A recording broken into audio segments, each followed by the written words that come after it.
What in your life has become white noise? So that all of a sudden you're either deaf or blind to the things that are before you, that you have the power, you have the opportunity, you have the freedom, you have the strength, the influence to change. But because you're so stuck in the routine, the to-do list, the stuff that has to get done, you neglect to see it as an opportunity to enhance an efficiency, to drive a cost out, to up a service experience, to own it, personalize it, and elevate it. You will get the chance to lean into leadership, to lean into what it means to engage people. Some of you were worried about me, weren't you? You were worried where we were going with that. How many of you know that WTS stands for What's the Future? You know it now.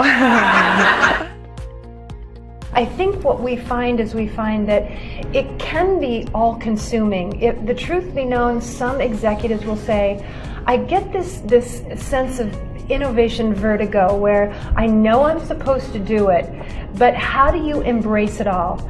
Well, one person doesn't have to embrace it all. That's where we have to create a culture where innovation is everyone's job. It was common for all of us to refer to the customer as king. That was what we did. That's not true anymore. The customer is actually queen.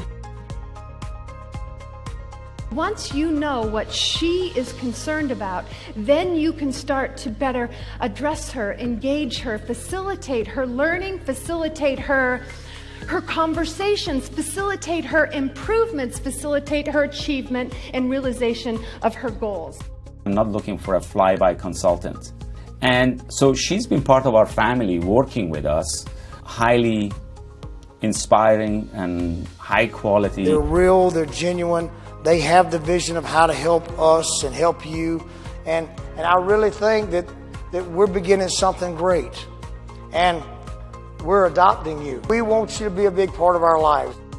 This is a real joy for me to introduce to you Jackie Freiberg, because I consider Jackie a soulmate, you know. Once a speech gets booked, I begin a journey of discovery. I will customize every speech with you and for you. How do I do it? Well, I'll get on the phone. I'll find out what your desired outcomes are. I want to know what the mission, the vision, and the values are that are driving your business or your association. And why do I do that? I want to know what you want people to think and do differently as a result of this event.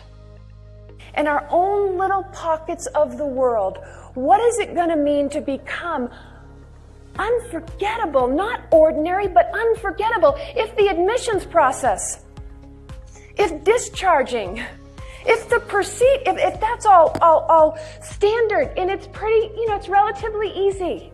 If the procedure is done correctly the first time, if the prescription is right and it helps, if the diagnosis is accurate and it's insightful, is that unforgettable?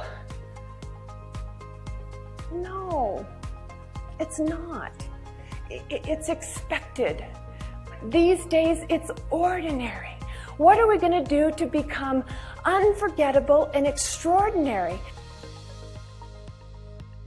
The only way you can draw the best out of others is by first knowing who you are, growing yourself, and then you earn the right and the respect of others so that you can draw them into that space of self-awareness, having a more positive impact, and becoming a leader themselves. What if we had a button that allowed people to contribute to a policy? Woo. I know, don't you love that? Show's so in. In the spirit of changing 2 or 3 things in my life and in the impact that I have on people around me, I can enhance, improve my brand. That's what this is all about.